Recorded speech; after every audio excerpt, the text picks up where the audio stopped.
आप तो देख ही रहे हैं, बेटी के पहले के माता पिता बेटी को शिक्षा दे करके भेजते थे कि माता पिता की, सास ससुर की सेवा करना, गुरुजनों की सेवा करना, सबका सम्मान करना।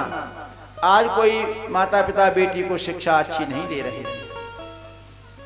बेटी को कुछ हो गया तो दहेज में दिए हैं 5 लाख रुपया और कोर्ट में जा करके रिपोर्ट में लिखवाते हैं कि हमने 10 लाख रुपया दिए। मरी हुई बेटी को बेच रहे हैं। यही महाराज लिखते हैं, क्या लिख रहे हैं? कन्यायाम विक्रयो, कन्याओं का विक्रय हो रहा है। और अगर कहीं अच्छा हो गया, धन पैसा भगवान ने दे दिया, अच्छे लोगों में नाम हो गया, तो बालक बेचे जा रहे हैं। बालकों के विवाह में जैसे पशुओं का मोल किया जाता है, ये स्थिति आज की हो रही है। तो नारद जी कहते हैं सनकादि ऋषियों से कि गृहस्थों के यहां भी अब कुछ दिखाई नहीं देता।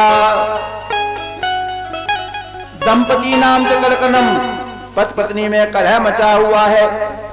इस प्रकार से हम भ्रमण करते हुए सब जगह गए, लेकिन वृंदावन में जो हम पहुंचे वहां हमने जाकर के देखा एक जगह देवियों की बहुत बड़ी उपस्थिति प्राप्त हुई।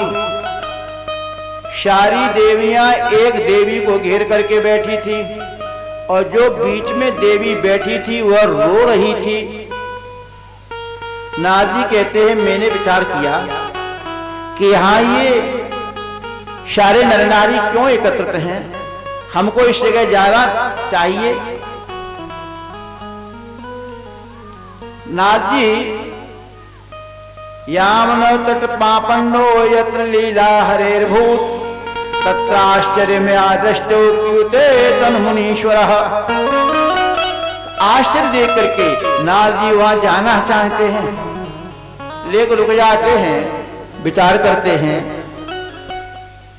कि एक देवी हमें दिखाई दे रही है, उसके पास 2 पुरुष लेटे हुए हैं जो वृद्ध हैं, और उन्हें देखती है, फिर अपने शरीर को देखती है और अपने शरीर को देख करके रोने लगती है।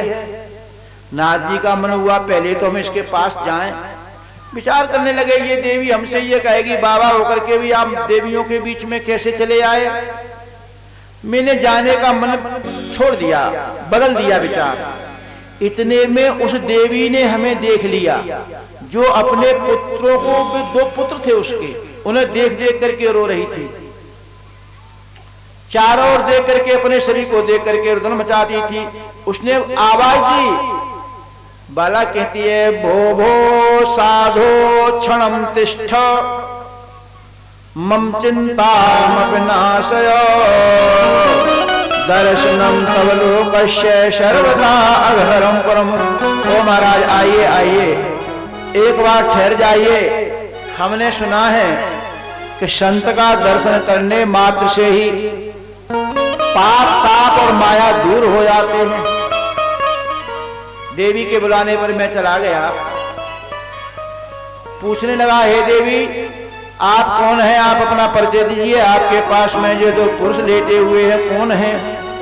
देवी ने कहा मेरा नाम है भक्ति, ये है हमारे पुत्र ज्ञान और वैराग्य। नारद जी को आश्चर्य हुआ, आपकी अवस्था 20 वर्ष की है, तुम्हारे बेटे 80-80 वर्ष के हैं, ये कैसे संभव है कि ये आपके पुत्र हैं। तो उसने अपनी गाथा सुनाई कि मैं महाराष्ट्र में उत्पन्न हुई, द्रविड़ देश में आकर के मैं वृद्धि को प्राप्त हुई, गुजरात में आकर के जीर्णता को प्राप्त हो गई, वृद्धावस्था आ गई। वृंदावन में आते ही ये हमारे पुत्र हैं ज्ञान वैराग्य, ये तो वृद्ध ही पड़े हैं, हम नवीन यौवन को प्राप्त हुए हैं। हे महाराज हमने सुना है कि संतों का दर्शन जो करता है उसके पाप ताप मिट जाते हैं। आपने भी अपना परिचय बताया, हमारा नाम देवर्षि नारद है। देवी कहती है जय हो प्रभु आपकी, हमने सुना है कि आपने एक बार कयाधु पुत्र प्रहलाद के पास गए थे तो उनके सारी व्यवस्थाएं ठीक हो गई थी। और हमने सुना है एक बार आप ध्रुव जी को मिले थे, एक बार के मिलने से उन्होंने भगवान का दर्शन किया है। जयते जयते माया यस्य काया धवस्ते, वचन रचन में कहूं केवलं चाकलयो, ध्रुव पदमप्यातो यत कृपा तो ध्रुवोऽयम्, सकल कुशल पात्रम ब्रह्मपुत्रम नतास्मि। जिसने आपका एक बार दर्शन किया और उसकी व्यथा दूर हो जाती है। जैसे महाराज ध्रुव जी को भगवान की प्राप्ति हुई, प्रहलाद जी को भगवान का प्राप्ति हुई, ऐसे ब्रह्मपुत्र आपके लिए हम बार बार नमस्कार करते हैं। हमारे पुत्र जो ज्ञान और वैराग्य हैं उनको आप ठीक से और कोई उपाय बतलाइए। नारद जी ने उन ज्ञान और वैराग्य के वेद में कान में वेद का पाठ सुनाया, लेकिन टस से मस न हुए। गीता का पाठ सुनाया, वे तो शुष्क काष्ठ समान कहूं, सूखे काष्ठ की तरह से पड़े रहे। सब कुछ करने के बाद थोड़ी थोड़ी जमाई लेने लगे। अब नारद जी के मन में बड़ी चिंता प्राप्त हो गई कि इनको किस प्रकार से ठीक किया जाए, मुक्ति दिलवाई जाए, क्या करना चाहिए। नारद जैसे ऋषि को क्या प्राप्त हुई? चिंता। और चिंता संतों को तो नहीं होती है, गृहस्थों को होती है, लेकिन संतों को होती तो है। वो संत चिंता को और चिंतन में बदल देते हैं। चिंतन होता है परमात्मा का और चिंता होती है जगत की, इसलिए वह चिंता चिंतन में बदलती है तो भगवान का स्मरण होता है। क्योंकि चिंता बड़े बड़े ऋषि और मुनियों को हुई है, उन्होंने अपनी चिंता को बदला है। जैसे रामचरितमानस में विश्वामित्र जी को चिंता हुई, गाधे तनय मन चिंता व्यापी, गाधे तनय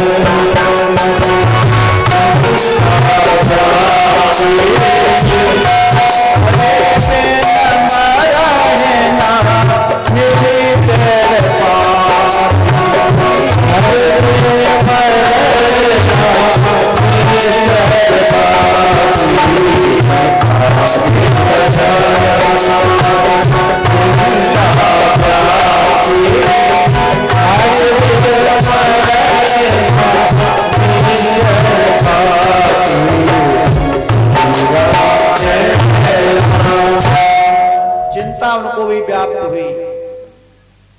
बोले संतों को चिंता क्यों? एक संत तो बड़ी सुंदर बात कहते हैं कि चिंता काहू की नहीं, पड़े पड़े जे खाएं, और तिनसे जग को कहा बने, रहे चाहे मर जाएं, रहे चाहे मर जाएं, जगत भू भार बतावे, और जाज में जे मर जाए कछू भार भूखो टर जावे। कहे संत मुनि राय सुनो सब मेरे मिनता, और तेनर काय को जिए जिन्हें नहीं काऊ की। ऐसे लोगों का जीना व्यर्थ है। अरे चिंता जगत की नहीं तो भगवान की करना चाहिए। नारद जी को चिंता हुई, भगवान का स्मरण किया तो आकाशवाणी हो गई। आकाशवाणी ने कहा, नारद जी ज्ञान और वैराग्य को स्वस्थ करना है तो सत्कर्म करिए। सत्कर्म। नारद जी विचार करते हैं, हमने वेद का पाठ सुनाया तो ये सत्कर्म नहीं है तो क्या असत्कर्म है? हमने गीता का पाठ सुनाया, ये भी सत्कर्म है। अब सत्कर्म क्या है? तो नारद जी आकाशवाणी की ओर हाथ जोड़ करके प्रार्थना करते हैं और पूछते हैं, प्रभु सत्कर्म क्या है, यह हमें बतलाइए। आकाशवाणी ने दोबारा कहा, सत्कर्म तो कोई संत बतलाएंगे। नारद जी भक्ति महारानी को आश्वासन देकर के और सतकर्म की खोज में निकलते हैं। सतकर्म पूछना है कि सतकर्म क्या है। जाते हैं संतों के पास, बड़े बड़े विद्वान हैं, महामंडलेश्वर हैं। उन्होंने सुना कि नारद जी अपना प्रश्न लेकर के हमें पूछने आ रहे हैं, तो हमारी बात बिगड़ जाएगी ना, प्रश्न का उत्तर नहीं दे पाएंगे। और नारद जी जैसा संत जब सतकर्म नहीं जानता है तो हम क्या बतलाएंगे। उन संतों ने मौन धारण कर लिया। मूकी भूतान थान्ये, अभी तो हमारे गुरुदेव मौन धारण किए हैं, नहीं तो बता देते। मौनी बाबा बन गए। दूसरे आश्रम में पहुंचते हैं, कियन तंतुष्ट पलायता, वो कान पे यज्ञोपवीत रख करके आश्रम से बाहर चले गए, माने शौच इत्यादि क्रिया के लिए गए, तब तक नहीं लौटे जब तक नारद जी आश्रम में रहे। नारद जी इस प्रकार से भ्रमण करते करते सब जगह गए, लेकिन किसी ने सतकर्म नहीं बताया। सतकर्म क्या है? जब कोई सतकर्म बताने को उद्यत न हुआ तो आप जाते ही मार्ग में जा रहे थे, वहां शनकादियों से भेंट हुई तो महाराज कहने लगे, अहो नारद धन्योषी विरक्ता नाम शिरोमणि। अरे नारद जी, आप तो विरक्तों में शिरोमणि हैं, आप सतकर्म नहीं जानते हैं। सनकादियों से ने कहा, बोले सतकर्म तो हमें पता ही नहीं है। बोले सतकर्म है श्रीमद् भागवत महापुराण की कथा, इससे बढ़कर के सतकर्म दूसरा कोई जगत में है ही नहीं। नारद जी ने कहा, ठीक है महाराज, आप कहते तो हम मानते हैं, पर बात जची नहीं। क्यों? कि वेद से ही तो भागवत निकला है। वेद का सार भाव भागवत है। जब हमने वेद ही सुना दिया तो भागवत अलग कहां रहा। तो सनकादि ने 3 उदाहरण दिए, और उदाहरण किया क्या क्या दिए। उन्होंने कहा, देखिए देवर्षि, आपको भगवान की आरती करना है तो आरती के लिए घी चाहिए ना, और घी नहीं है, और घर में दूध रखा है, और जो जानकार नहीं है वो कहें कि आरती नहीं की, बोले घी नहीं था। अरे घी तुम नहीं जानते हो कहां से आता है, कहां मिलता है? बोले दूध से निकलता है। तो दूध तो रखा है, दूध ले लो। बोले जो कार्य घी से संपादित होता है वह दूध से नहीं किया जा सकता। यद्यपि ये बात निर्विवाद सत्य है कि घी दूध से ही निकलता है, लेकिन दूध से जो काम चलने वाला नहीं है, जब उसमें से घी निकाला जाएगा तब काम बनेगा, तब आरती हो पाएगी। ठीक इसी प्रकार से वेद हैं दुग्ध के समान, और वो घी है, भागवत है घी के समान। यदि भागवत की कथा आप सुना देते तो ज्ञान वैराग्य बिल्कुल स्वस्थ हो जाते। कुछ मन में बात जची तो दूसरा उदाहरण वो देने लगे। आपने कभी फल खाया? आम का सुंदर पका फल। बोले खाया है। कैसा होता है? बड़ा सुंदर मीठा। पर आम का फल आया कहां से? बोले वृक्ष से, आम के वृक्ष से। आप सोचें कि ये आम का फल इतना मीठा है तो वृक्ष कितना मीठा होगा। उसके पत्ते तोड़ के खाने लगे तो उसमें वह स्वाद नहीं होगा, यद्यपि वह फल है उसी वृक्ष का। ऐसे ही भागवत है तो वेद का ही, वेद रूपी वृक्ष से निकला है श्रीमद् भागवत महापुराण। ले भागवत में जो स्वाद है, जो आनंद है, जो परम तत्व की प्राप्ति है, वह वेद में नहीं पाई जाती। तीसरा उदाहरण देते हैं कि आपको चीनी से कोई कार्य करना है, चीनी से मिठाई बनाना है, चीनी है नहीं, और आपके घर में गन्ना रखा हुआ है, ईख का गन्ना। कहने वाला समझता है कि चीनी काहे से बनती है? ईख के गन्ने के रस से। तो रस तो है, गन्ना तो है, चीनी बना लो इसमें मिठाई। बोले ऐसे नहीं बन पाएगी। ये बात बिल्कुल सत्य है कि गन्ने के रस से ही चीनी खांड बनती है, लेकिन खांड बन जाएगी तभी उससे मिठाई तैयार हो पाएगी, अन्यथा रस से कोई काम मिलने वाला नहीं है। 3 उदाहरणों से जब नारद जी को समझाया, नारद जी की बात समझ में आ गई। ये चर्चा हो रही है विशालापुरी में, कहा? हरिद्वार से ऊपर बद्रीनारायण धाम में। तो महाराज नारद जी ने कहा, भगवान आप हमें मिल ही गए हैं, तो अब हमारी बहुत बड़ी इच्छा है, आप ही हमें भागवत की कथा श्रवण करवा दें। परंतु भागवत कथा ऐसे प्राप्त नहीं होती है, कोई चाहे धन बल से भगवत कथा श्रवण करने नहीं हो पाएगी। बोले कैसे होती है? कहते हैं कि भाग्योदयेन बहुजन्म समर्जितेन शतसंगमं च लभते पुरुषो यदा वै अज्ञान हेतु कृत मोह मदान्धकार ना संविधाय तद उदयते विवेकः।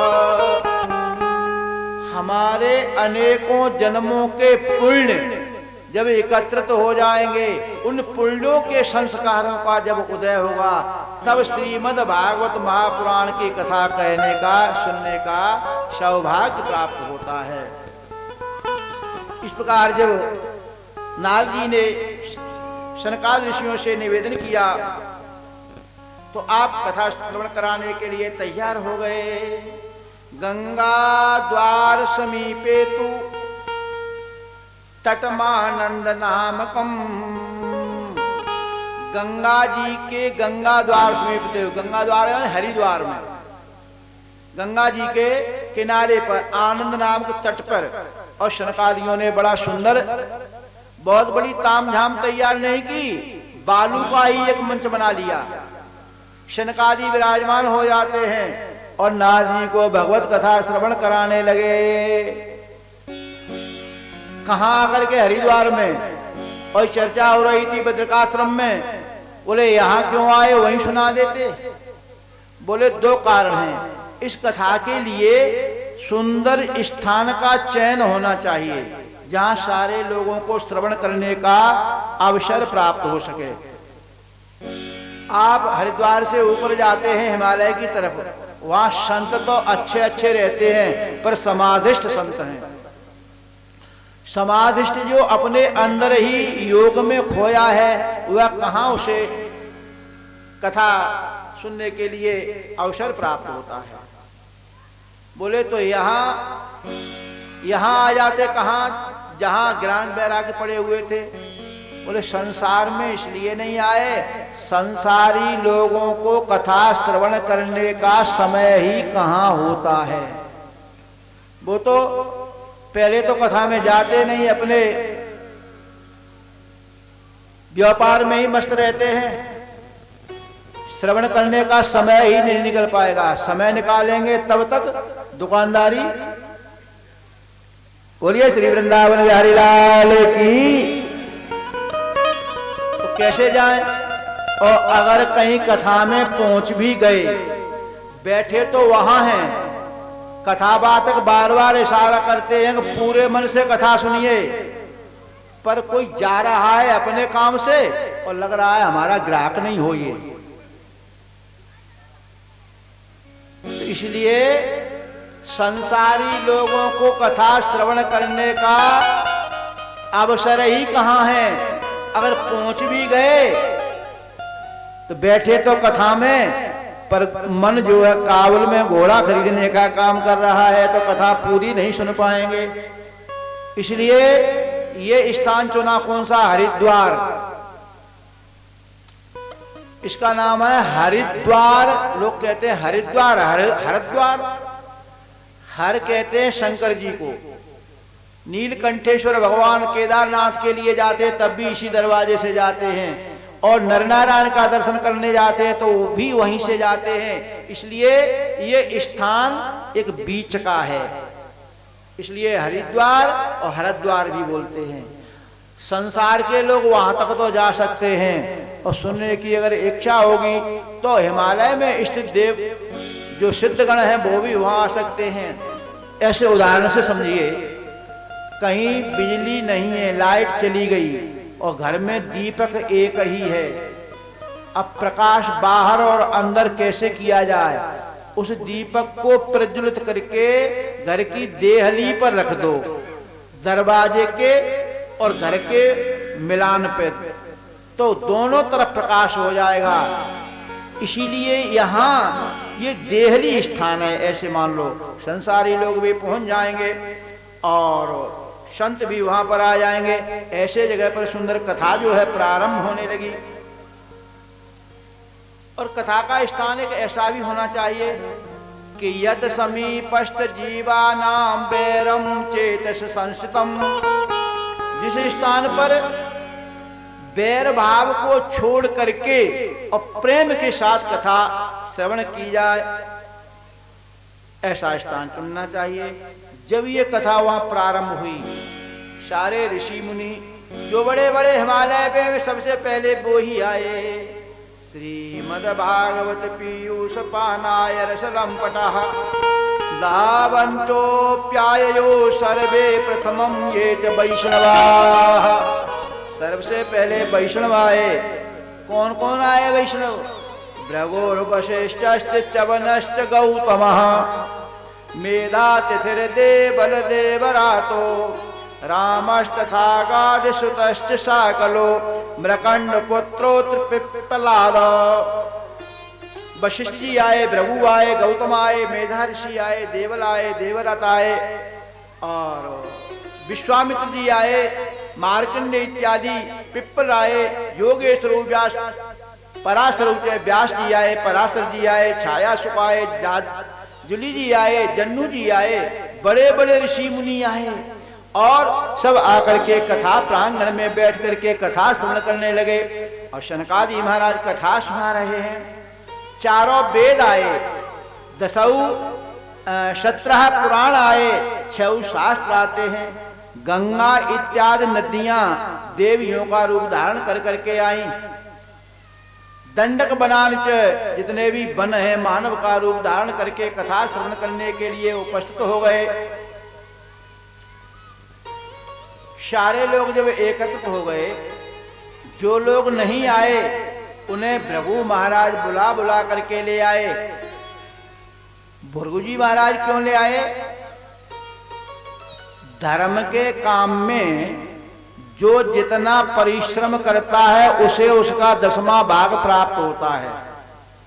धर्म का काम कहीं होने जा रहा है, अगर उसमें हमने कोई सहयोग किया, उसको आगे बढ़ाया, तो उसका जो पुण्य बनता है उसका 10वां भाग पुण्य हमको भी प्राप्त होगा। यदि पाप हो रहा है कहीं, उस पाप में यदि हमने अपनी सहमति दी, उस पाप के होने से जो फल निकलेगा उसका भाग भी हमें भोगना पड़ेगा। इसलिए भृगु महाराज सबको एकत्रित करते हैं कि भागवत का पुण्य कुछ हमें अधिक प्राप्त हो जाए। महाराज कथा कहने लगे हैं। सदा सेव्या श्रीमद् भागवती कथा यस्य श्रवण मात्रेण हरिश्चित्तम समाश्रयेत्। ये भगवान की कथा, श्रीमद् भागवत महापुराण की कथा सदा सेव्या हमेशा सेवनीय है। इसको हमेशा श्रवण करते ही रहना चाहिए। एक श्लोक, आधा श्लोक, अथवा ये मानिए जिस घर में श्रीमद् भागवत कथा का एक श्लोक भी यदि पाठ होता है तो गर्जना करके भागवत महापुराण कहता है उस घर में कभी भी किसी प्रकार की कोई बाधा आने वाली नहीं है। इस प्रकार से महाराज कथा का महात्म्य कह रहे थे। अभी कथा प्रारंभ नहीं हुई है। जैसे ये कथा का प्रथम दिन है और कथा का महात्म्य बता रहे हैं। महात्म्य क्यों बताते हैं? महात्म्य कहता है उसका परिचय कराना। कोई व्यक्ति अभी आए, हम उसे परिचय नहीं है तो उसका सम्मान नहीं करेंगे, कैसे बातचीत करेंगे? और कोई उसका परिचय करा दे कि ये अमुक व्यक्ति हैं, इतने सम्माननीय हैं, बड़े आदमी हैं, तो हम सब लोग उनका स्वागत में जुट जाएंगे। ठीक इसी प्रकार से ये भागवत महापुराण का ये महात्म्य भागवत का परिचय करा रहा है। अभी तो उन्होंने केवल महात्म्य कहा है और इस महात्म्य के करते ही प्रारंभ करते ही जो भक्ति महारानी वृंदावन में उनके ज्ञान और वैराग 2 पुत्र वृद्धता को प्राप्त हुए पड़े थे, केवल कथा हो रही है हरिद्वार में और वृंदावन में दोनों बालक पुष्ट हो गए, बालक बन गए, युवा हो गए भक्ति महारानी को साथ लेकर के। और जहां ये कथा हो रही है उस कथा में आ रहे हैं, दूर से दिखाई देने लगे, देख रहे हैं। आश्चर्य में एकम समभूत दानी तदोच्यते संस्कृत सोनकत्वम। उधर सोनक जी महाराज से सूत जी कहते हैं, ऐसी सभा में देखा कि प्रकाश सा चला आ रहा है। भक्ति महारानी को देखा और 2 बालक साथ में हैं और बड़ा सुंदर संकीर्तन करते हुए श्री कृष्ण गोविंद और वहां चले आ रहे हैं। सुनिए, श्री कृष्ण गोविंद हरे मुरारी, हे नाथ नारायण वासुदेवा।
बिहारी लाल की जय हो।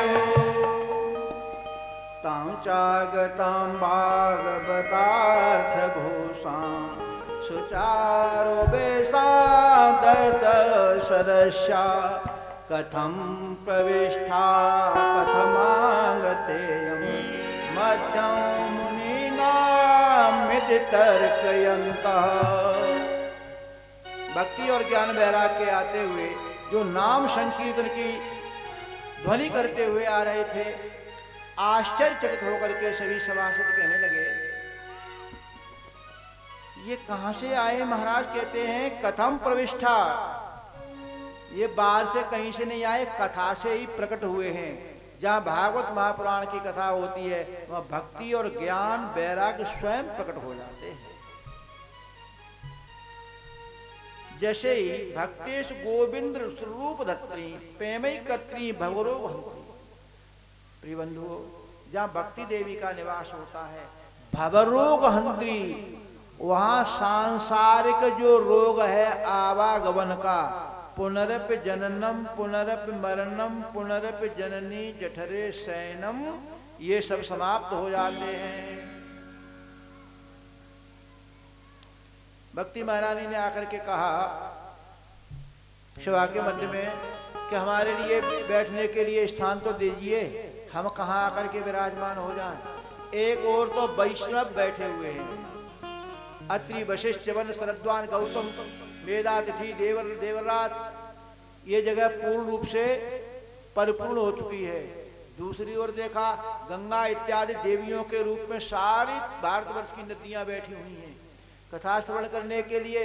बोले इधर किया हाथ तो जितने वन हैं, जितने पर्वत हैं, मानव के रूप में सब आकर के बैठे हुए हैं। सारी सभा में कोई जगह नहीं है जहां भक्ति महारानी बैठ जाए। बोले हमारे लिए कोई जगह बैठने के लिए? बोले जगह तो यहाँ उपलब्ध नहीं है और आपको बैठना है, हाँ एक जगह अवश्य है, वो है मुन मान सानी। हमारे जो भक्तगण हैं, कथा श्रवण करने के प्रेमी हैं, उनके हृदय रूपी मंदिर में आप विराजमान हो जाएं। बोलिए भक्ति महारानी की। प्रिय बंधु, जो पूर्ण मन से भागवत कथा सुनते हैं उनके हृदय में भक्ति का निवास होता है और भक्ति जहां बैठ जाती है वहां श्याम सुंदर दौड़ के चले आते हैं। सकल भुवन मध्य निर्धनास्ते पे धन्या निबसते हृदय साम श्री हरिर भक्त रेखा। हरिरपि निज लोकों शर्मता तो विहाय प्रविशते हृदय साम भक्ति सूत्रोपनद्ध। सकल भुवन मध्य, 3 लोक 14 भवन में वही धन्य है। कौन? जिसके हृदय में भक्ति का निवास होता, श्री हरिर भक्त रेखा। प्रिय बंधु, आपने सुना होगा 2 चीजें एक जगह बहुत कम ठहरती हैं, भक्ति और धन। जहां लोग निर्धन होते हैं, मन में नित्य प्रति इच्छा जागृत रहती है, हमारे पास होता तो हम भी ऐसा करते, हम भी ऐसा करते, हम भी ऐसा करते। और धनवान हैं, उनके मन में भक्ति बहुत कम आती है, आती तो है पर कम आती है। लेकिन शास्त्रकार कहते हैं और यहाँ शनकादि ऋषि कहते हैं कि सकल भुवन मध्य निर्धनास्ते, निर्धन होने के बाद भी वही लोग धन्य हैं जिनके हृदय में भक्ति का निवास है। प्रिय बंधुओं, एक बात सुना है बढ़िया सी। किसी के पिताजी बीमार हो गए और वो पिताजी को देखे उनकी आवाज अवरुद्ध हो चुकी थी। ध्यान से सुनना। दौड़ के गए डॉक्टर साहब को लेने, पिताजी बोल जाएं, कोई अंतिम हमसे अपनी बात कहें, हम जिसे जीवन में मान सकें, धारण कर सकें। एक बार पिताजी बोल जाएं। पिताजी धार्मिक थे, अच्छे थे। डॉक्टर साहब ने कहा हम चलेंगे आपके घर पर फीस 500 रुपया होगी। उनने कहा हम देंगे, आप जल्दी चलें। एक रिक्शे वाले को देखा, रिक्शे वाले ने कहा हम 20 रुपया किराया लेंगे, घर चलेंगे। डॉक्टर साहब को बिठा करके घर लेकर के आए। पिताजी ऊपर लेटे हुए थे दूसरी मंजिल पे। डॉक्टर साहब को कहा, जिनके पिताजी बीमार थे, रिक्शे वाले से, भैया रुक जाना, थोड़ी देर में डॉक्टर साहब इलाज कर दें, आप इनको लेते जाना। 20 रुपये आपके वो हैं, 20 इधर से देंगे, 40 रुपया देंगे। आप जाकर के डॉक्टर साहब पहुंचते हैं, पिताजी की नब्ज देखी, तब तक पिताजी की नमो नारायण हो गई थी। उन्होंने कहा अब तो नाड़ी कह रही है पिताजी जगत में नहीं है, पिताजी की जान निकल चुकी है। डॉक्टर साहब ने कहा भैया हम जाते हैं, हमारे पैसे दे दो, पिताजी आपके मरे जिए, इससे हमें क्या लेना, हमारी फीस कितनी है 500 रुपया। सज्जन ने 500 रुपए दिए और लौट करके आए नीचे तक डॉक्टर साहब के पास। रिक्शे वाले से कहा इन्हें घर छोड़ देना, उसको 40 रुपए दिए। रिक्शे वाला बोला भैया बड़ी जल्दी इलाज हो गया। उनके आंसू निकल रहे थे। उन्होंने कहा अब पिताजी दुनिया में नहीं है, डॉक्टर साहब उनको अब इलाज नहीं करना पड़ा, आप ले जाओ ये 40 रुपया और इन्हें घर छोड़ देना।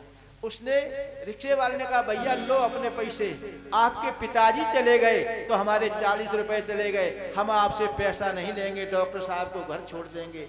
बहुत कहा पर रिक्शे वाले ने पैसे नहीं लिए। अब आप बताएंगे भक्त कौन है?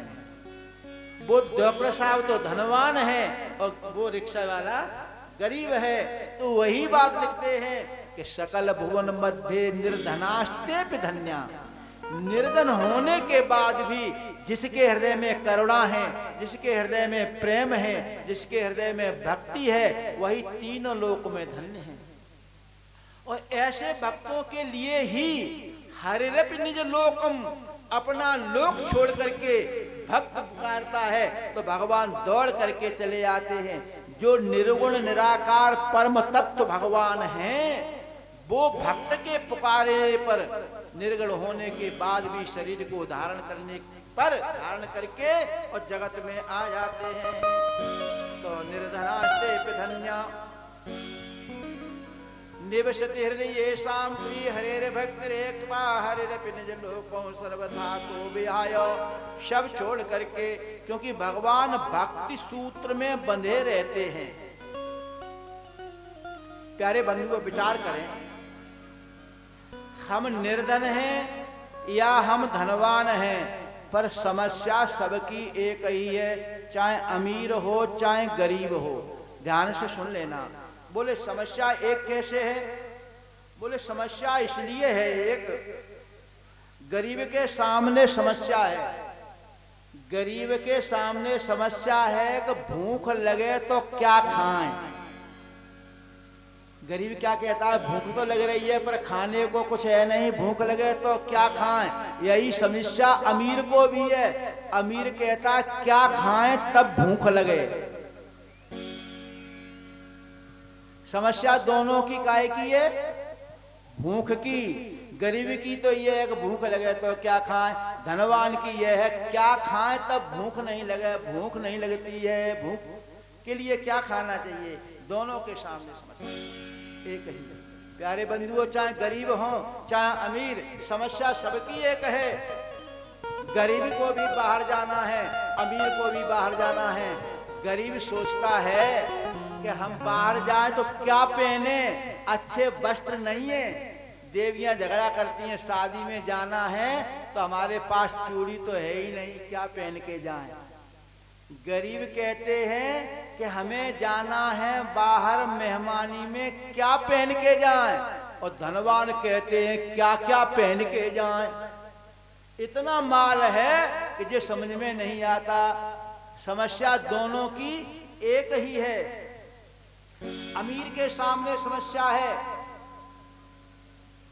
और गरीब के सामने भी समस्या है, पर समस्या का निदान नहीं है। युवाओं की समस्या भी है, बूढ़ों की समस्या भी है। बूढ़े कहते हैं और युवा कहते हैं क्या करें, कथा में कैसे आए, समय नहीं मिलता, समय नहीं मिलता, क्या करें समय नहीं मिलता।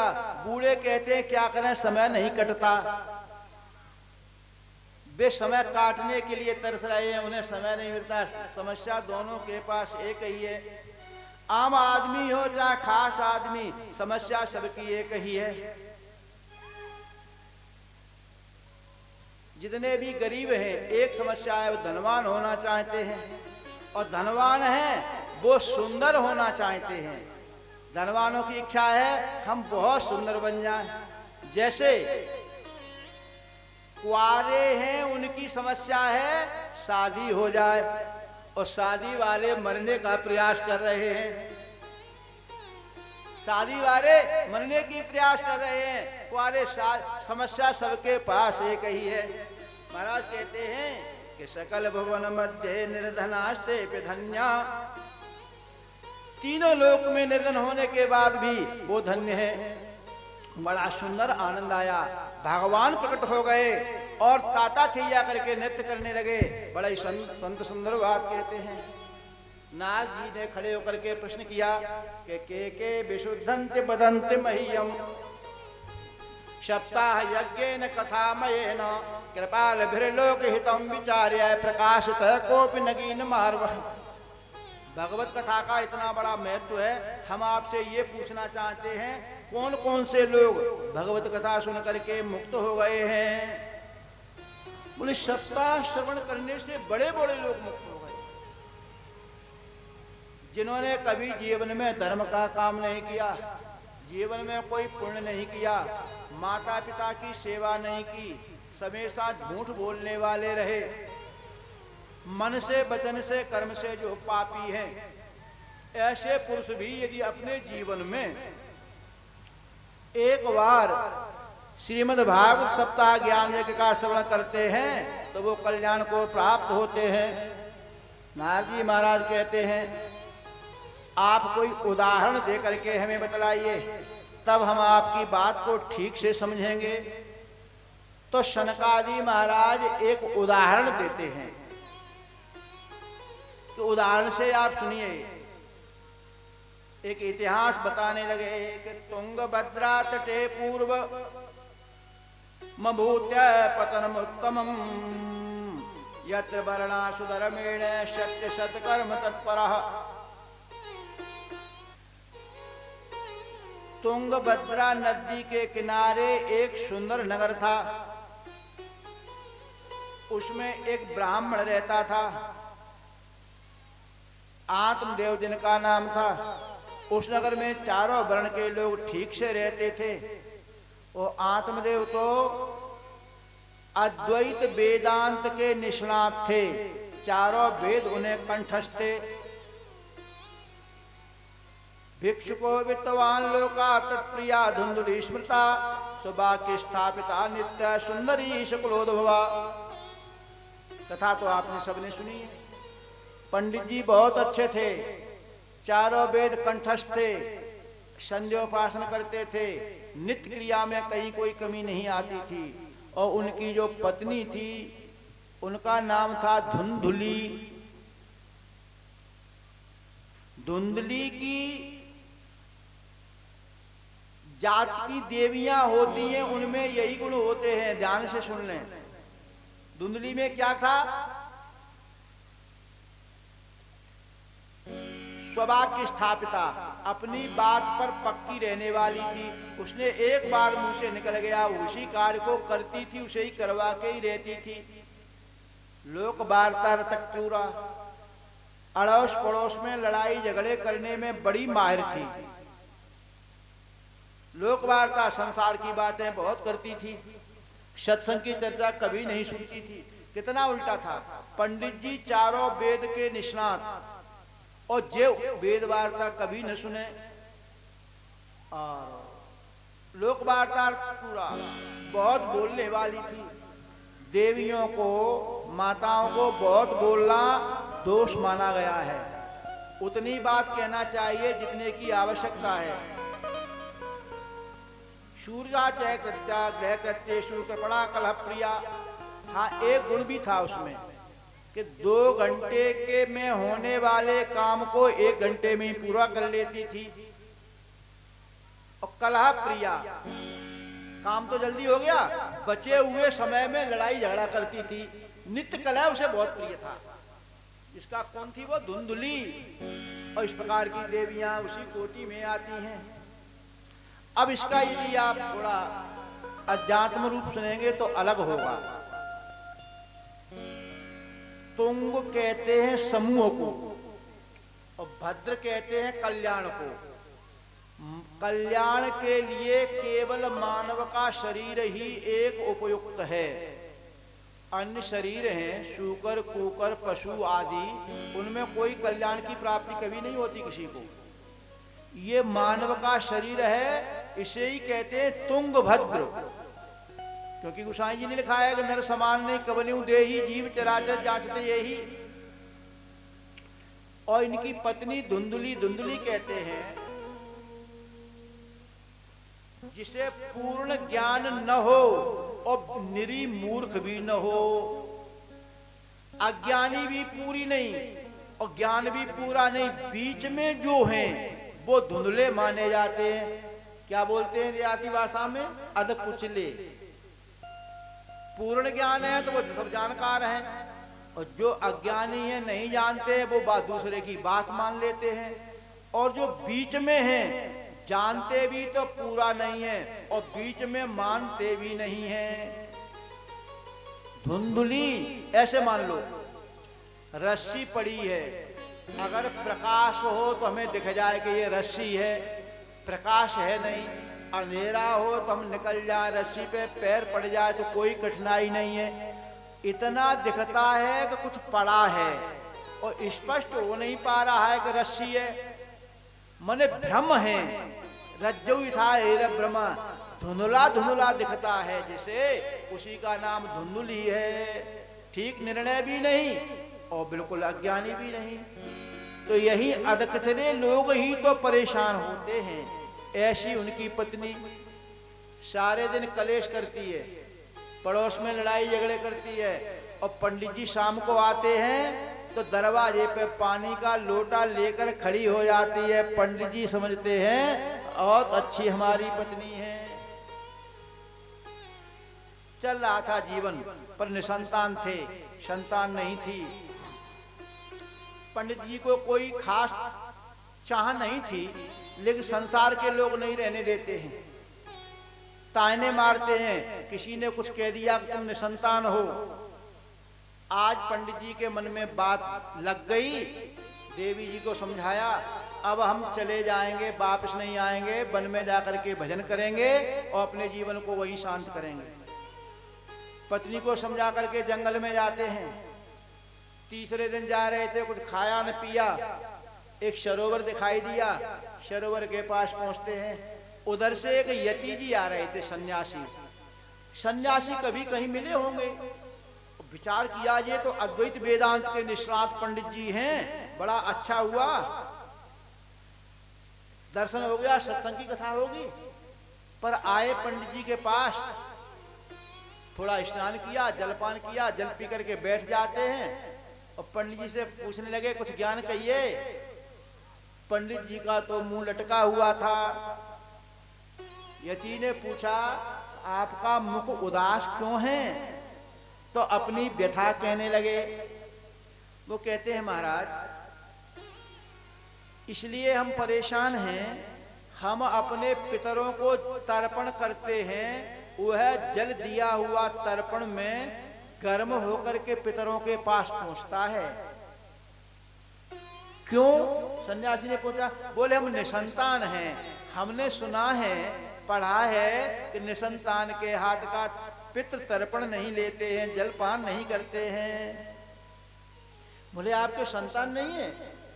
बोले महाराज संतान की बात छोड़ो, हमने अपने जीवन में जितनी गौएं पाली वो आज तक कोई गऊ नहीं ब्याई। हम ऐसे भागहीन हैं, दुर्भागी हैं, हमारे घर में आने के बाद गाय बच्चा बछिया कुछ भी नहीं देती। बोले अच्छा, ऐसा आपका दुर्भाग्य, गाय कभी नहीं भी आई? बोले रहने दो महाराज, हमने जितने वृक्ष लगाए अपने हाथ से, उन वृक्षों में आज तक कोई फल नहीं लगा। और ऐसे कह के माथा पीटने लगे। यति ने पूछा फल नहीं लगा वृक्ष में? बोले महाराज रहने दो, हम फल लेकर के आते हैं कहीं से और घर में रख देते हैं, एक रात्रि के व्यतीत होने पर या तो सड़ जाता है या शुष्क हो जाता है, सूख जाता है। तो महाराज यति ने कहा क्या चाहते? बोले संतान की चाह है। बोले संतान में सुख नहीं है, आप परेशान मत होइए। जितने जितने संतान वाले हैं किसको सुख मिला है? संतान से क्या लाभ होगा? बोले संतान नाम बढ़ाती है। यति कहते नाम बढ़ाती नहीं है, नाम मिटाती है। कैसे? तो उन्होंने उदाहरण दिया कि पति पत्नी प्रेम के साथ घर में निवास करते हैं और बच्चा पैदा हुआ तो पत्नी का सुख चला गया, पत्नी पति के पास नहीं जाती है, बच्चे में उसका प्रेम हो गया। सुंदर यति बात कहते हैं कि जन्मत ही तिरिया हरि और ब्याह भय सोई भोन। जो घर मकान बनवाया था भाई बेटा बड़ा हो गया, अब कहते वो पिताजी आप तो अपनी चारपाई दरवाजे पर डाल लो, अब तो बहू बेटे घर में रहेंगे। तो जन्मत ही तिरिया हरि और ब्याह भय सोई भोन और वृद्ध भय सर बसु हरे सो सुतते हैं बेरी कौन। वृद्धावस्था में कहता है पिताजी चाबी दे दो, तुमने हमारे लिए क्या किया? कुछ नहीं किया, इतना कर देते तब भी तो ठीक था। किसी के पुत्र ने पिताजी को माला पहनाई कि धन्य है पिताजी आपने हमारे लिए बहुत किया। पुत्र कहते हैं तब यही कहते मिलेंगे आपने हमारे लिए क्या किया? बोले नाम बढ़ाता है। अरे बढ़ाता नहीं मिटाता है। आज पिताजी समाप्त हो जाएं, त्रयोदशी करने के बाद लेखपाल यानी पटवारी के यहाँ जाता है, बोले हमारे पिताजी का नाम काट दो कागजों में से। तो नाम बढ़ाता है कि मिटाता है? पुत्र में कोई लाभ नहीं है। महाराज सगर के कितने पुत्र थे? 60,000। क्या आराम मिला? महाराज चित्रकोट को पुत्र के मोह में मरना पड़ा। बोले महाराज हम तुमसे ज्ञान नहीं पूछ रहे हैं, ज्ञानी तो हम ही हैं, हमें ज्ञान नहीं चाहिए, हमें तो पुत्र चाहिए। तो अच्छा दिखाओ तुम्हारी भाग्य रेखा। देखते हैं, हस्तरेखा देखने लगे, मस्तक के अक्षरों को पढ़ा तो कह दिया यति ने इस जन्म की तो बात छोड़ दो, 7 जन्म में भी तुम्हारे पुत्र नहीं है, नहीं है, नहीं है। सप्त जन्मादे नहीं बहु नहीं विच न विच, संतान 7 जन्म में भी नहीं है। अब तो ब्राह्मण देवता भुजंग होकर के बोलने लगे हमारे दुख को तुमने 7 गुना बढ़ा दिया। 7 जन्म की बात कही, अब तो हम बहुत दुखी हो गए। और आप ये जानते हैं कि 7 जन्म संतान नहीं है, तो आप ये भी जानते हैं संतान देने में भी समर्थ हो सकते हैं। बोले नहीं नहीं, जब विधाता ने संतान लिखी नहीं तो कहां से देंगे? बोले तो संतान नहीं दोगे तो हम आपके चरणों में आत्म बलिदान करेंगे। आप खड़े रहिए, तुम्हारे चरणों में अपनी आत्महत्या करते हैं। और ब्राह्मण की इस आत्महत्या का, ब्रह्म हत्या का दोष आपको लगेगा। ब्राह्मण देवता घबराए। ब्राह्मण देवता ने कहा अब क्या करें? मना किया था 7 जन्म संतान नहीं है, पर ब्राह्मण देवता उन्होंने यति ने झोली में हाथ डाला, झोली से एक फल निकाला और कहा ले जाओ अपनी पत्नी को खिला देना, आपके संतान हो जाएगी। हुआ भी ऐसा ही। अब यहां सूत जी से शौनक जी ने प्रश्न किया कि जो यति ये कह रहे थे 7 जन्म तक संतान नहीं है, अब इसी जन्म में कैसे संतान हो जाएगी? क्या कारण रहा? तो महाराज एक सुंदर सा उदाहरण देते हैं। एक समय की बात है, एक जमींदार साहब अपने खेत पर और चिड़ियां उड़ाने का काम कर रहे थे, बैठे हुए थे। इतने में देखा उनके कोई संतान नहीं थी। एक महात्मा जी बैरागी घूमते हुए चले आए और 2 दिन से भूखे थे। उन्होंने जमींदार साहब जो चिड़िया उड़ा रहे थे खेत पर बैठे, उनसे कहा, ऐसे पास में खड़े होकर कह रहे थे, यदि कोई शुद्ध घी के पुआ करके हमें खिलाए और हमारा पेट भर दे तो उसकी मनोकामना हम पूर्ण करेंगे। जमींदार साहब ने रोक लिया, दौड़ के घर गए, धर्मपत्नी से कहा, एक महात्मा जी आए हैं, पुआ प्राप्त करने की इच्छा कर रहे हैं। देवी जी तो धार्मिक थी, इसीलिए तो इनको धर्मपत्नी कहते हैं, धर्म के काम में कभी पीछे नहीं रहती, इसलिए इनका क्या नाम हुआ, धर्मपत्नी। और जो केवल पत्नी वो होती है जो पतन करती है, पतन जो कहती है 4 से 20 ही करके ले आओ, चाहे 840 ही, हमको इतना पैसा चाहिए, वो है पत्नी जो पतन करे। और जो धर्म से जोड़े वो है धर्मपत्नी। सुंदर पुआ खिलाए, महात्मा जी प्रसन्न हो गए, बोले क्या चाहिए? बोले वैसे तो कोई इच्छा नहीं है और संतान हमारे है नहीं, हमें इच्छा भी नहीं है, पर महात्मा प्रसन्न होकर के झोली से बबूती निकाली, ऐसे फूंक लगाई, बबूती उड़ गई, फिर निकाली, ऐसे फूंक लगाई, फिर उड़ गई, फिर निकाली, ऐसे फूंक लगाई, बबूती उड़ गई, फिर निकाली, फूंक लगाई तो जमीन पर गिर गई। महात्मा बोले 3 बेटे होंगे तुम्हारे, हमारा आशीर्वाद है, और कह करके चले गए। अब उनके कुछ समय पहले नारद जी आए हुए थे। नारद जी ने पूछा क्या चाहिए? बोले संतान। नारद जी महाराज विष्णु भगवान के पास जाकर के बोले कि अमुक व्यक्ति बड़े धार्मिक है, उनके संतान नहीं है। विष्णु भगवान ने कहा उनके संतान नहीं होने वाली है। नारद जी ने उनको मना कर दिया था कि नारद जी कुछ समय के बाद घूमते हुए आए, देखा उन्हीं के यहाँ 3 बालक खेल रहे थे। नारद जी विस्मित हो गए, जमींदार साहब से पूछा ये बालक किसके हैं? बोले आपके आशीर्वाद से तो हुए हैं। बोले हाँ, बालक आपने विष्णु भगवान ने मना किया था, फिर कहां से आ गए? बोले पूरी आख्यान सुना दिया, एक महात्मा का आशीर्वाद मिला था। वो नारद जी लौट करके जाते वहां विष्णु भगवान से उलाना देने लगे। विष्णु भगवान से कहते हैं आपने कहा था इसके संतान नहीं है, उनकी तो 3-3 बालक खेल रहे हैं, क्या कारण रहा? भगवान विष्णु नारद जी को लेकर के और घूमने जाते हैं। माघ का महीना, सर्दी पड़ रही थी, पानी भी बरस रहा था, जंगल से निकल रहे थे, कोई आश्रय दिखाई नहीं दिया।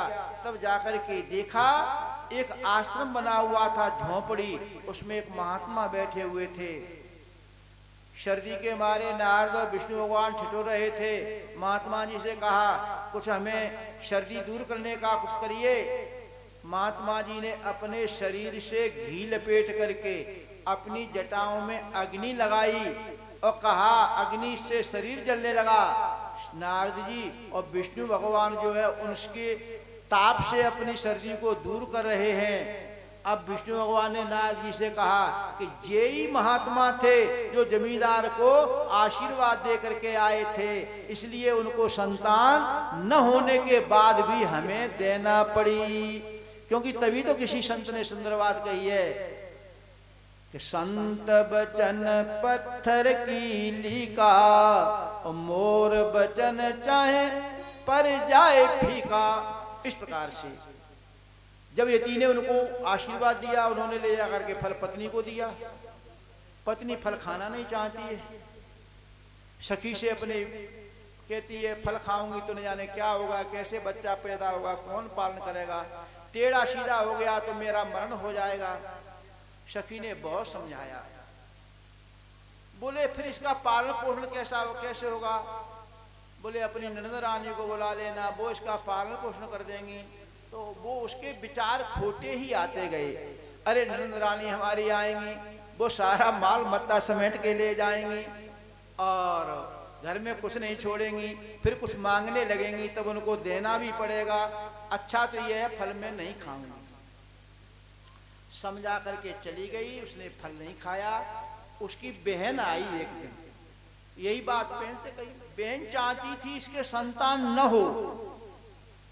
क्यों कि संतान नहीं होगी हमारे बच्चे इससे मौसी कहेंगे तो इसका पूरा माल हमारे बेटे को हो जाएगा। उसने पूरी बात समझा दी। बोले हमारे गर्भ है, हमारे बेटा होगा, हम तुम्हें दे जाएंगे और तुम हमारे पतिदेव को माल दे देना। और उसने ऐसा ही किया। ये धुंधली है, खोटे विचार करती है। दुर्देव के दुर्विपाक से हुआ ये। बोले फल का क्या करूं, तो गाय को खिला दे। उसने फल को गाय को खिला दिया। जब उसकी बहन का समय पूर्ण हुआ, पतिदेव से ये धुंधली कहने लगी हमारे गर्भ है, बच्चा होने वाला है। उसके बालक हुआ, रात्रि में उसके घर दे गई और उसने बहुत सारा धन दे दिया। होनहार भगवान की दया से उस गाय के भी एक बच्चे का जन्म हुआ। शरीर तो उसका मानव जैसा था, सुंदर कनक वर्ण शरीर था, पर कान केवल गाय जैसे थे। इसलिए उस बालक का नाम संस्कार करने के लिए और इसके बालक को भी नामकरण संस्कार करने के लिए ज्योतिषियों को बुलाया गया। ज्योतिषियों ने गाय के बालक का नाम रखा गोकर्ण। गाय जैसे कान है जिसके वो है गोकर्ण। दूसरा अर्थ भी है इसका, कर्ण एक इंद्रिय है और जिन इंद्रियों के द्वारा हम कथामृत पान करते हैं वो कान भी हमारे गौकर्ण के ही समान हैं। अब इस बालक का नामकरण संस्कार किया। पिताजी के नाम से, पिताजी का नाम है आत्मदेव। बालक का नाम रखना चाहा वासुदेव।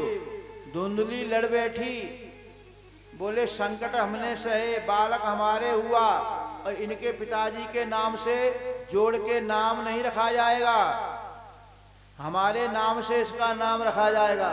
ज्योतिषियों ने पूछा देवी तुम्हारा क्या नाम है? बोले धुंधुली, तो इसका नाम होगा धुंधकारी। तो गोकर्णो महाज्ञानी, धुंधकारी महाखल। गोकर्ण तो ज्ञानी हुए, बहुत समय तक रहे और वह धुंधकारी जो था बड़ा खल हुआ। सबस्तेज भोजनम, मरघट में जाता है, मुर्दे को जो पिंडदान किए जाते हैं उनका भक्षण कर लेता है। कुत्तों को साथ में लेकर के घूमता रहता है, बार बार कहता है पिताजी लाओ धन, पिताजी लाओ धन, पिताजी लाओ धन। पिताजी जो है धन दे दे करके जब परेशान हो गए, एक दिन बैठे बैठे रो रहे थे और अब विचार आया प्यारे बंधुओं कि जो यति सन्यासी ने समझाया था उनकी बात हम मान लेते तो आज ये समय उपस्थित हमारे लिए नहीं होता। इसलिए बड़े दुखी होकर के बैठे रो रहे थे। अब जब बैठे रहे रो रहे हैं तब हमारे और आपके पास भी ऐसी समस्याएं आती हैं। जिंदगी में जब कभी पीड़ा आए तो उसे चुपचाप पी लेना। अपने दुख दर्द को दूसरों के सामने कभी मत कहना। हमने अपना दुख दर्द दूसरों से कहा तो दुनिया के लोग ऐसे हैं, तुम्हें तो रो रो करके पूछेंगे और हंस हंस करके दूसरे लोगों को बताएंगे। उन लोगों के पास कोई ऐसी मरहम नहीं है जो हमारे घाव में लगा दें, वो तो नमक छिड़कने का काम करेंगे जगत के लोग। तो अपने दुख दर्द को किसी संत को, किसी गुरु को, किसी विद्वान को, अच्छे व्यक्ति को सुनाओगे तो अवश्य वो हमारा दुख दर्द दूर करेगा। आप बैठे जब रो रहे थे इतने में देखा गोकर्ण जी आ रहे हैं। गोकर्ण जी ने कहा पिताजी आप इतने दुखी क्यों हैं? बोले बेटा क्या बताएं, जो भी धन था धुंधकारी ने सब ले लिया। आज हमें बहुत उसने तंग किया है, प्रताड़ित किया है। गोकर्ण जी पिताजी को समझाते, आज तक तो पिताजी बालकों को समझाते रहे, आज हो रहा है उल्टी गंगा बह रही है।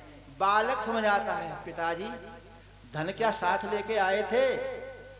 रे चित्त चिंतय चरणम चरणौ मुरारे पारं गमिष्यति यतो भवसागरस्य। हम कुछ लेकर के नहीं आए थे और हम लेकर के भी नहीं जाएंगे।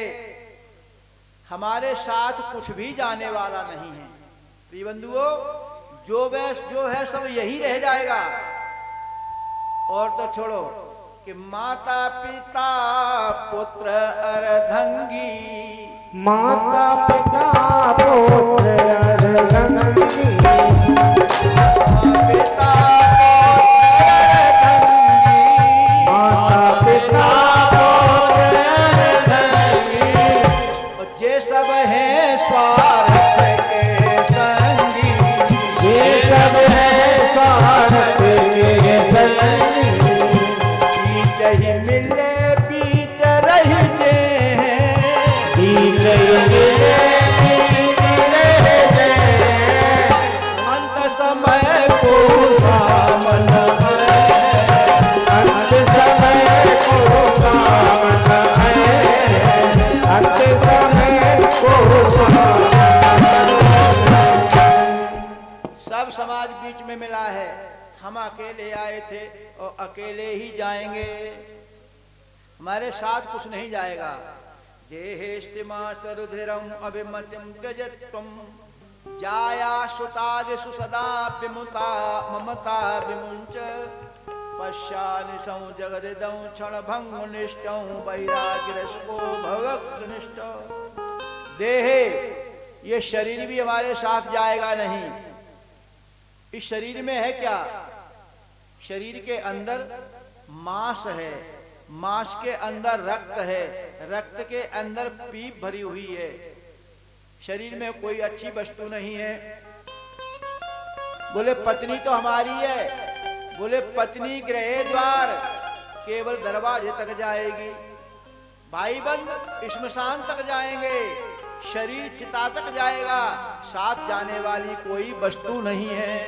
इसलिए पिताजी ममता को छोड़ करके और भगवान का भजन करना ही सार है। बड़ी सुंदर बात समझाते हैं कि जिस दिन हमारी अंतिम यात्रा चलेगी, हम श्मशान में जाएंगे, साथ कोई जाने वाला नहीं है।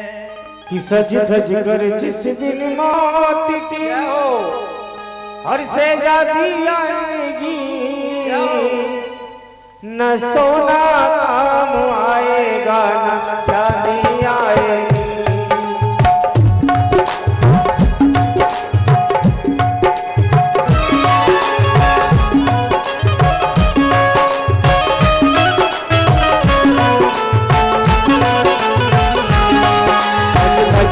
जिस दिन मौत की से जाती आएगी, न सोना काम आएगा न चांदी आएगी, न सोना काम आएगा न चांदी आएगी, न सोना काम आएगा न चांदी आएगी, न सोना काम आएगा न चांदी आएगी।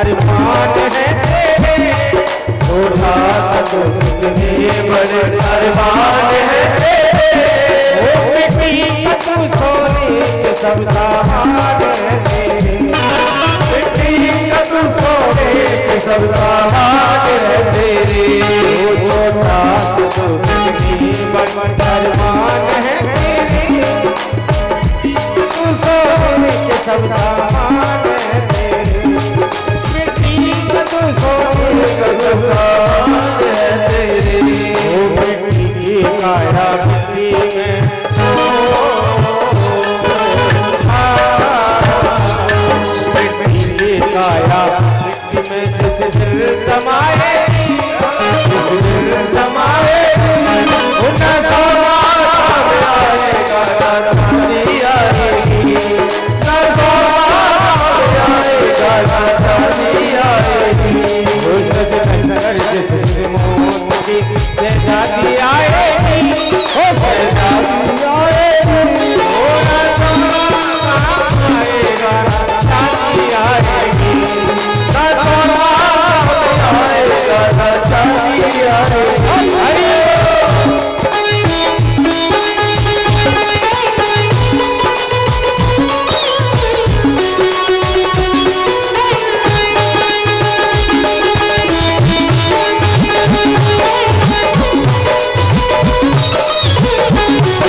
पर खोल ले पंछी तू पिंजरा तोड़ के उड़ता, तोड़ के उड़ता, माया महल के सारे बंधन तोड़ के उड़ता, माया महल के सारे बंधन तोड़ के उड़ता, पर खोल ले पंछी तू पिंजरा तोड़ के उड़ता, पिंजरा तोड़ के उड़ता, माया महल के सारे बंधन तोड़ के उड़ता, माया महल के सारे बंधन तोड़ के उड़ता, मन कटने जिस दिन मौत तेरी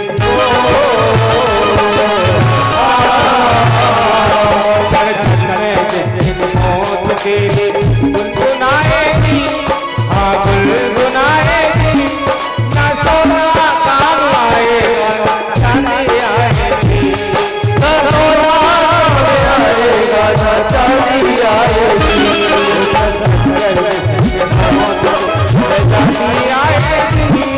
सहजादी आएगी, सहजादी आएगी, ना सोना काम आएगा ना चांदी आएगी, ना सोना काम आएगा ना चांदी आएगी, ना सोना काम आएगा ना चांदी आएगी, ना सोना काम आएगा ना चांदी आएगी, ना सोना काम आएगा ना चांदी आएगी, ना सोना काम आएगा ना चांदी आएगी। इस प्रकार से जब गोकर्ण जी ने समझाया, पंडित जी के यहाँ ज्ञान तो था ही, केवल ज्ञान का दीपक जलाना था, जल गया। अगले दिन जो है वन के लिए आप प्रस्थान करते हैं। अब जो भी कथा होगी कल 11 बजे से हैं जी, लिखी तो 12 बजे से है, अब समय इधर ज्यादा हो जाता है, 12 से 5 ही रखी जाए कि 11 से 4।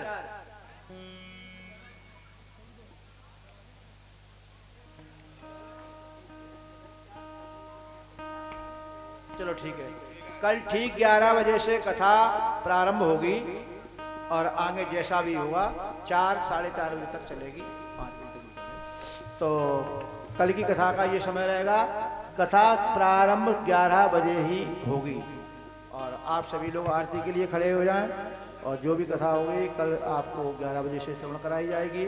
और ये श्री वृंदावन बिहारी लाल की सभी अपने स्थान पर खड़े हो जाएं। श्री राधे। हमारे परीक्षित जी की भाई बंधु आप लोग सब मंच पर आ जाए पार्टी करने के लिए।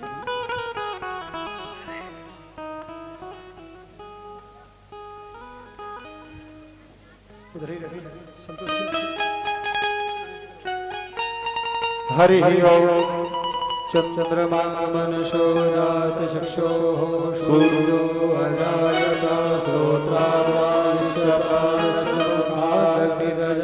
श्री बाग बिहारी तोरी आरती गाओ। दोनों हाथ खोल के ताली बजाते आरती करना है। श्री बाग बिहारी तोरी आरती गाओ, बाग बिहारी तोरी आरती गाओ, बाग बिहारी तोरी आरती गाओ, श्री बाग बिहारी तोरी आरती गाओ। आपको बनाओ, आरती गाओ प्यारे, आपको बनाओ, आरती गाओ प्यारे, आपको बनाओ, आरती गाओ प्यारे, आपको बनाओ। बिहारी आरती गाओ, श्री बाग बिहारी तोरी आरती गाओ।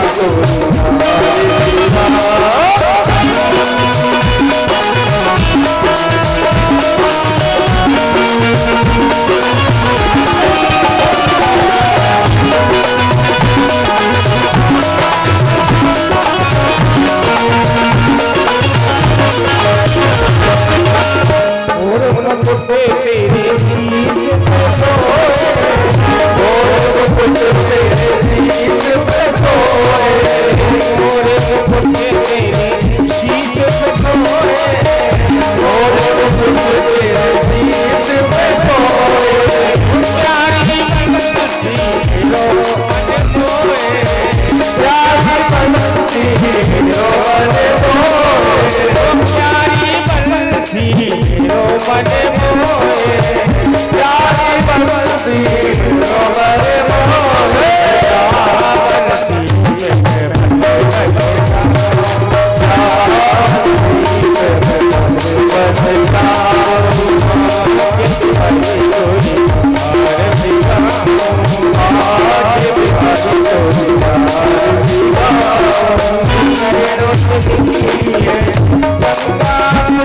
चरणों से निकली है गंगा बोलिए गंगा मैया चरणों से निकली है गंगा चरणों से निकली है गंगा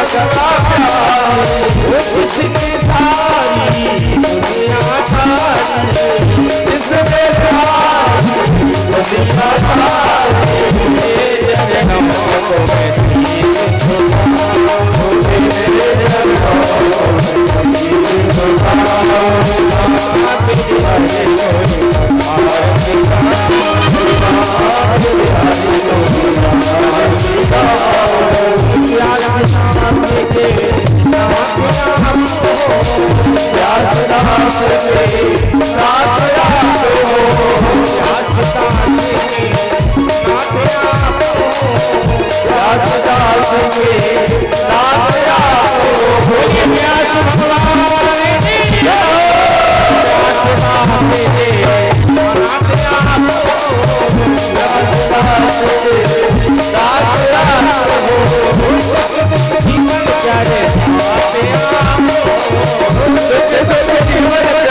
सारी इसमें सारी दुनिया प्यारी छबीर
जो भी हाथ नहीं उठाए उसे अपने अपने पड़ोसी की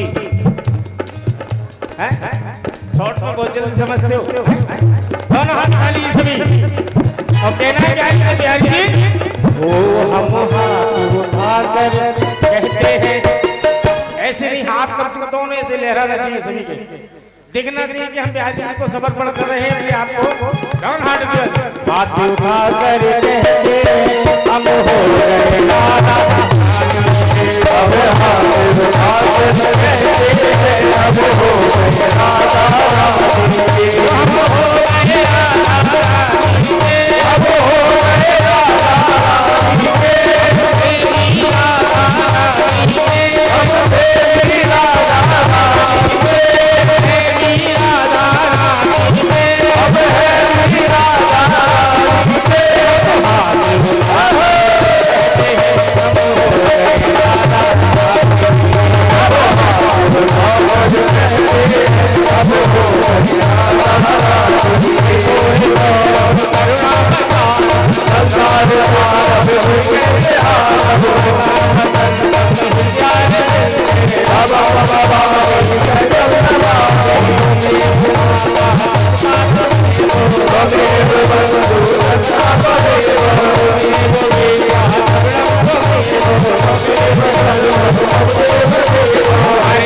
हरे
श्री राधा श्री राधा श्री राधा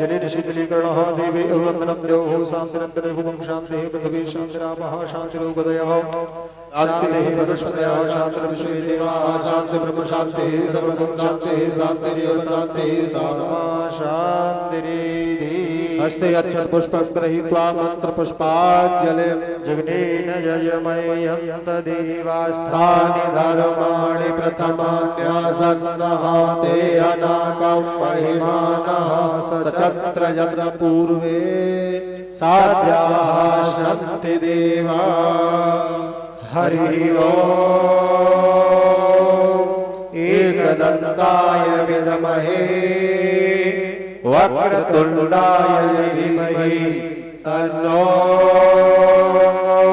दन्ति प्रचोदयात् हरि ओम गणाम्बिकायै च विद्महे कर्मसिद्ध्यै च धीमहि तन्नो गौरी प्रचोदयात् हरि ओम नंदनंदनाय विद्महे यशोदानंदनाय धीमहि तन्नो कृष्णः प्रचोदयात् सेवन्तिकावकुलचम्पकपाटलाब्जै पुण्णागजादिकरवीररसालपुष्पै बिल्वप्रभाल तुलसीदलमञ्जरी विस्त्वां पूजयामि जगदीश्वर मे प्रसीद नानासुगन्धपुष्पाणि यथा कालो भवानि च पुष्पाञ्जलिर्मया दत्ता ग्रहणां परमेश्वर ओम भू ओम भुवः ओम स्वः सारमन्त्र पुष्पाञ्जलिं समर्पयामि।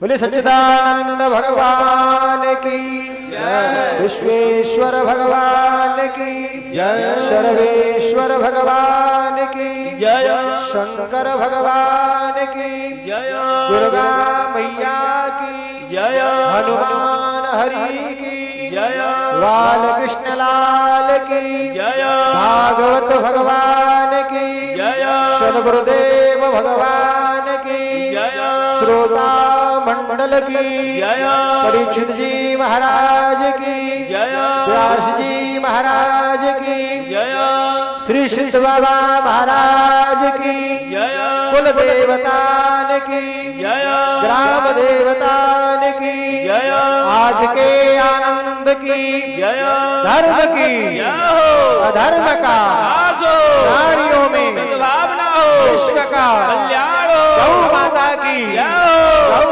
माता की नमः पार्वती पतये हर हर महादेव। जय जय श्री राधे श्याम। बोले सद्गुरुदेव भगवान की।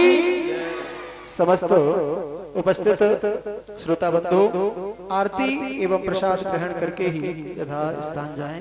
श्री राधे।